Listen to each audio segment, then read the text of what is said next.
കൂട്ടുകാരെ, hi, praise Lord. യോസഫിനോട് ചേർന്നുള്ള ആത്മീയ യാത്രയിൽ നമുക്ക് ചേർന്ന് പാടാം. അടിയങ്ങളൊന്നായി ചേർന്ന് ആനന്ദത്തോടാരാധിച്ചിടും നങ്ങേ. അടിയങ്ങളൊന്നായി ചേർന്ന് ആനന്ദത്തോടാരാധിച്ചിടും നങ്ങേ. തകർന്നകന്നു പോയെങ്കിലും കരുണാദ്രമാം തിരുക്കരങ്ങളാ. തകർന്നകന്നു പോയെങ്കിലും കരുണാദ്രമാം തിരുക്കരങ്ങളാം. ഒന്നിച്ചൊന്നാക്കിയതിനാ വണങ്ങിടുന്നു, ഒന്നിച്ചൊന്നാക്കിയതിനാ വണങ്ങിടുന്നു. തിരുമുമ്പിൽ നന്ദിയോടിന്ന്, തിരുമുമ്പിൽ നന്ദിയോടിന്ന്. അടിയങ്ങളൊന്നായി ചേർന്ന് ആനന്ദത്തോടാരാധിച്ചിടും നങ്ങേ. അടിയങ്ങളൊന്നായി ചേർന്ന് ആനന്ദത്തോടാരാധിച്ചിടും നങ്ങേ.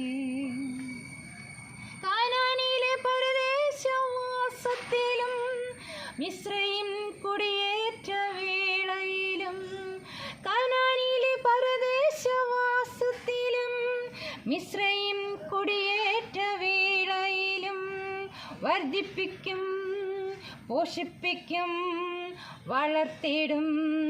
വലിയൊരു ജാതിയായി അനുഗ്രഹിക്കും. വർദ്ധിപ്പിക്കും, പോഷിപ്പിക്കും, വളർത്തിടും. വലിയൊരു ജാതിയായി അനുഗ്രഹിക്കും. അടിയങ്ങളൊന്നായി ചേർന്ന് ആനന്ദത്തോടാരാധിച്ചിടും നങ്ങേ. അടിയങ്ങളൊന്നായി ചേർന്ന് ആനന്ദത്തോടാരാധിച്ചിടും നങ്ങേ. കൈയും നീട്ടി ഓടി അടഞ്ഞിടുന്നു, തൊഴുകയായി ഫറവോനും വന്നിടുന്നു. കൈയും നീട്ടി ഓടി അടഞ്ഞിടുന്നു, തൊഴുകയായി ഫറവോനും വന്നിടുന്നു. ഉല്ലാസത്താൽ, സന്തോഷത്താൽ, വാത്സല്യത്താൽ സ്വർഗീയ സ്നേഹം തമ്മിൽ നുകർന്നിടുന്നു. ഉല്ലാസത്താൽ, സന്തോഷത്താൽ, വാത്സല്യത്താൽ സ്വർഗീയ സ്നേഹം തമ്മിൽ നുകർന്നിടുന്നു. അടിയങ്ങളൊന്നായി ചേർന്ന് ആനന്ദത്തോടാരാധിച്ചിടും നങ്ങേ. അടിയങ്ങളൊന്നായി ചേർന്ന് ആനന്ദത്തോടാരാധിച്ചിടും നങ്ങേ. യോസഫ് ചെന്ന് എൻ്റെ അപ്പനും സഹോദരന്മാരും അവരുടെ ആടും ആടുകളും അവർക്കുള്ളതൊക്കെയും കനാൻ ദേശത്ത് നിന്ന് വന്നു എന്നുള്ള ആ വസ്തുത ഫറവോനെ ബോധിപ്പിച്ചു. എന്നിട്ട് തൻ്റെ സഹോദരന്മാരിൽ 5 പേരെ കൂട്ടിക്കൊണ്ട് ചെന്ന് ഫറവോൻ്റെ സന്നിധിയിൽ നിർത്തി. ഫറവോൻ സഹോദരന്മാരോട് ചോദിക്കുകയാണ്, നിങ്ങളുടെ തൊഴിലെന്ത് എന്ന് ചോദിച്ചു. അപ്പോൾ അവർ പറഞ്ഞു, ഞങ്ങൾ അടിയങ്ങളും അടിയങ്ങളുടെ പിതാക്കന്മാരൊക്കെ ഇടയന്മാരാണ് എന്ന് പറഞ്ഞു.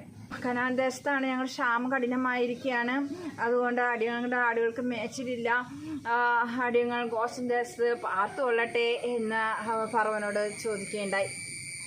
അപ്പോൾ ഫറവോൻ യോസഫിനോട്, എൻ്റെ അപ്പനും സഹോദരന്മാരും എൻ്റെ അടുക്കൽ വന്നിരിക്കുന്നല്ലോ, നിൻ്റെ മുമ്പാകെ മിസ്രയീം ദേശം ഇരിക്കുന്നല്ലോ, അത് ആ ദേശത്തിലെ നല്ല ഭാഗത്ത് നിൻ്റെ പിതാവിനെയും സഹോദരന്മാരെയും പാർപ്പിക്കുക എന്ന് അദ്ദേഹം പറയുകയുണ്ടായി. നല്ലൊരു ഫറവോനെയാണ് നമുക്കിവിടെ കാണാനായിട്ട് സാധിക്കുന്നത്. യോസഫ് മുഖാന്തരം എല്ലാവരും ദൈവജനമായിട്ട് അദ്ദേഹം കണ്ടു, ആദരിച്ചു. മാത്രമല്ല അവർക്ക് തുടർന്നുള്ള നാളുകളിലൊക്കെയും കരവിളവും അങ്ങനെ അവർക്ക് അവരുടെ വംശവർദ്ധനവ് തന്നെ കാരണമായി തീർന്നു. ഈ ഫറവോൻ മുഖാന്തരം ഒരു വലിയ വർദ്ധനവ് അവിടെ ഉണ്ടാകാനിടയായിട്ട് തീർന്നു. മാത്രമല്ല പിന്നീടുള്ള ഫറവന്മാരും അങ്ങനെ തന്നെയായിരുന്നു. എന്നാൽ ഒടുവിലും നമ്മൾ കാണുന്നുണ്ട് അല്ലേ, അതായത് യോസഫിന് അറിയാത്തൊരു ഫറവോ വന്നവരും അങ്ങനെ ഈ ഇസ്രായേൽ ജനത്തെ ഒക്കെയും അടിച്ചമർത്തുന്നവരും അവരെ ഇല്ലായ്മ ചെയ്യാൻ ഉദ്ദേശിക്കുന്നതും ആൺകുഞ്ഞുങ്ങളെ നദിയിൽ എറിഞ്ഞു കളയുന്നതൊക്കെയും നമ്മൾ ചിന്തിച്ച കാര്യമാണ്. എന്നാൽ ഇപ്പോഴത്തെ ഈ ഫറവോ വളരെ നല്ലൊരു മനുഷ്യനായിരുന്നു. അദ്ദേഹത്തിൻ്റെ മുമ്പാകെ ഇവ നിന്നപ്പോൾ അവരെ വളരെ ആദരവോടെ സ്നേഹത്തോടുകൂടെ അവരോട് സംസാരിക്കുകയാണ്. ഈ ഫറവോൻ ഇടയന്മാരുടെ ആ ഗോത്രത്തിൽ നിന്നുണ്ടായ ഒരു വ്യക്തി ആയതുകൊണ്ട് ഇടയന്മാരോടുള്ള വലിയൊരു ആദരവും സ്നേഹവും പ്രത്യേകതയും ഉണ്ടായിരുന്നു.